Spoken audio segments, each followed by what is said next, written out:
Hey everyone, and welcome to another episode of Chow with Lau.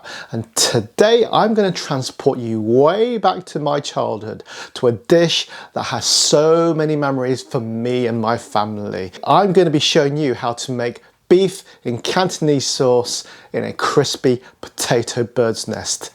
Let's do this, guys.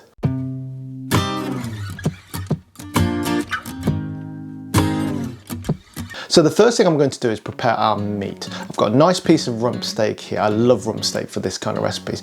You can use whatever cut of beef you want.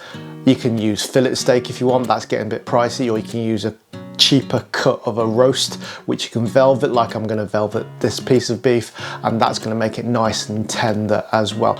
I know this is commonly marketed as fillet of beef in Cantonese sauce in a lot of restaurants.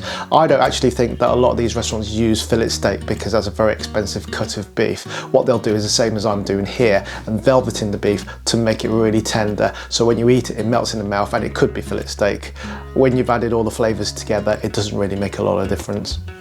To velvet or tenderize our beef, I'm going to add to it half a teaspoon of bicarbonate of soda or baking powder, 1 teaspoon of cornflour or cornstarch, and I'm also going to put in a marinade of a teaspoon of sesame oil, a teaspoon of brown sugar, and half a tablespoon of light soy sauce. And now we can give it a good mix to spread around the tenderizing ingredients and to get that marinade going into the meat and flavoring our meat so we get maximum taste when we come to eat it. And now we can set aside the beef for a minimum of half an hour. The longer the better, about a couple hours is probably optimum. And whilst that is happening, we can prepare our potato nests. So I've peeled my potatoes, and now I'm going to use this instrument, the mandolin, to turn our potatoes into the fine strips required to make the potato nest. Now, public health warning, really be careful if you're going to use one of these mandolins because they can be quite dangerous. They're really, really sharp. Don't give you a huge amount of control. I'm not the biggest fan of it. If you don't have a mandolin, use a grater because that will give you decent results. It'll be fine. Next, I'm going to transfer the potato into this colander. Notice that I've lined it with some kitchen roll because I want to dry the potato as much as possible. This is going to help it from sticking to the utensils we're going to use to deep fry them with.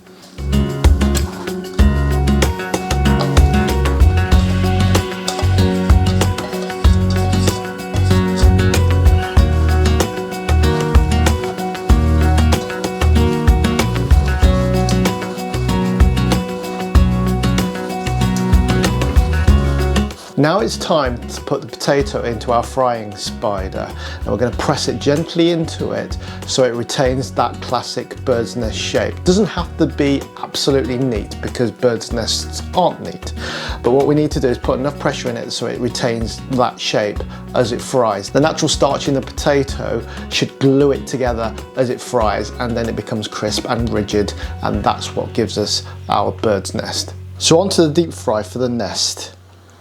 Wooden chopstick, fizzing away. We're looking at about 350 degrees Fahrenheit.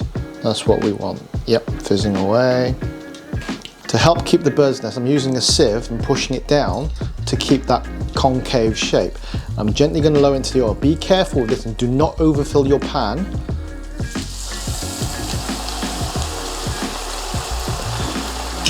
And there we go.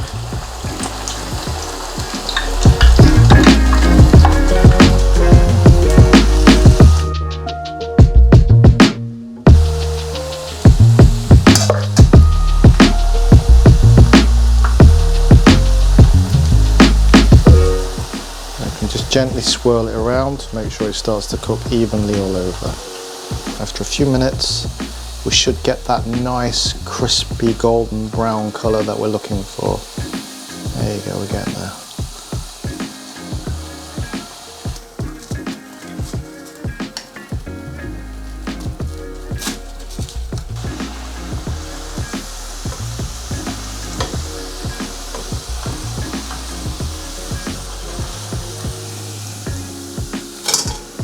Now it's time to make our Cantonese sauce. Into this bowl I'm going to put 2 tablespoons of brown sauce, as we call it in the UK. I think the equivalent in the US is A1 steak sauce. I've also got 2 tablespoons of tomato ketchup, 2 tablespoons of hoisin sauce, half a tablespoon of light soy sauce, half a teaspoon of sesame oil, 2 tablespoons of Shaoxing rice wine, or dry white wine or dry sherry would be fine, 2 tablespoons of brown sugar, a tablespoon of cornflour or cornstarch, and around 60 milliliters of plain water, a 1/4 teaspoon of ground white pepper. And we can give that a good mix.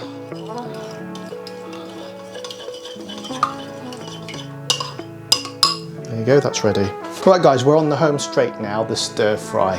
So I'm gonna get my wok smoking hot. Like so. I'm gonna add about 2 tablespoons of cooking oil. As long as it's got a high smoking point, that's fine. Vegetable oil, corn oil, rapeseed oil, peanut oil, all those are good.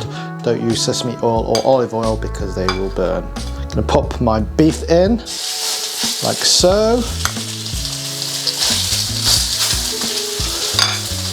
Just gonna give it a swirl, get the oil around there.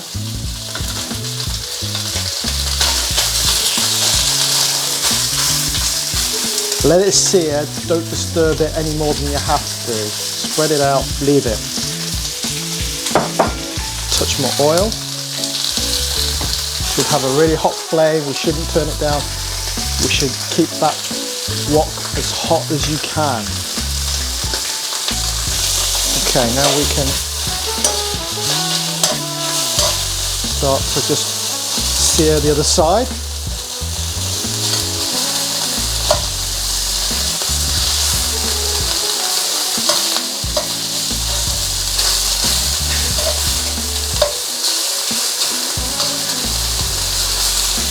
At this point we can add a little salt,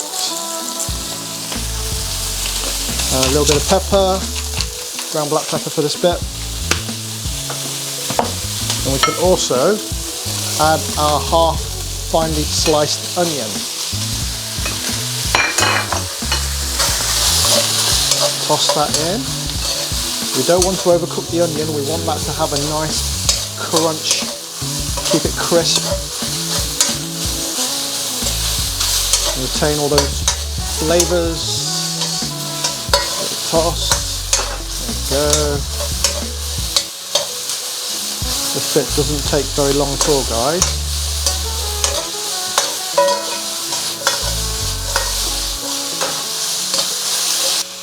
So now we're going to give the sauce another stir, and we're just going to put it straight in like so. And because it's got the cornflour or cornstarch in it already, as it heats up, it will automatically thicken. We don't have to do anything else. It's all done for us. By the time it thickens up, we're done. And the thing is with this sauce is we're not going to drown it in sauce. It's just going to coat it. Look, you can see it's getting thick already. Beautiful, beautiful. Get it up to temperature, cook it out. It smells amazing. And that, guys, is it.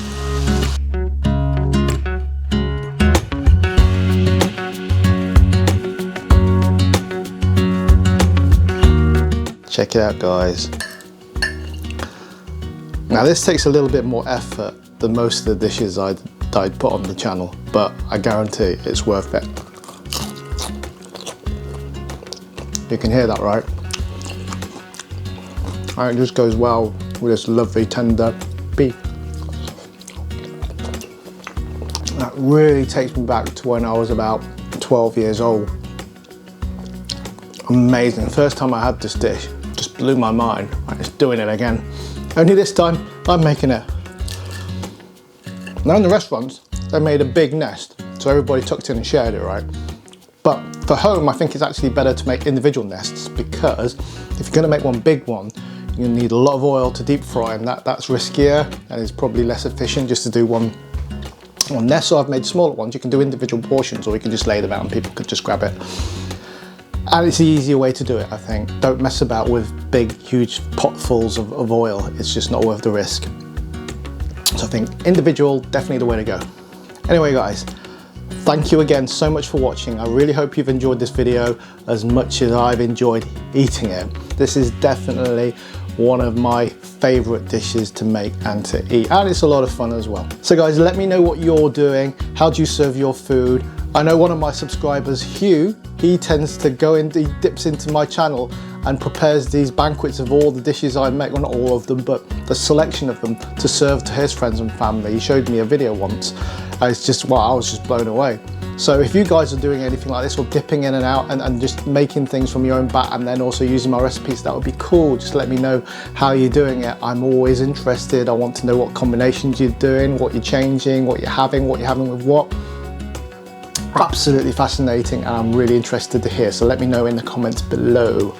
Okay, so thanks again for watching, guys. If you haven't yet already, subscribe, like the video, share it. Oh yes, one thing that somebody brought up, even if you're subscribed, hit the bell icon. Otherwise YouTube doesn't always tell you when my latest videos are coming out, even though you're subscribed.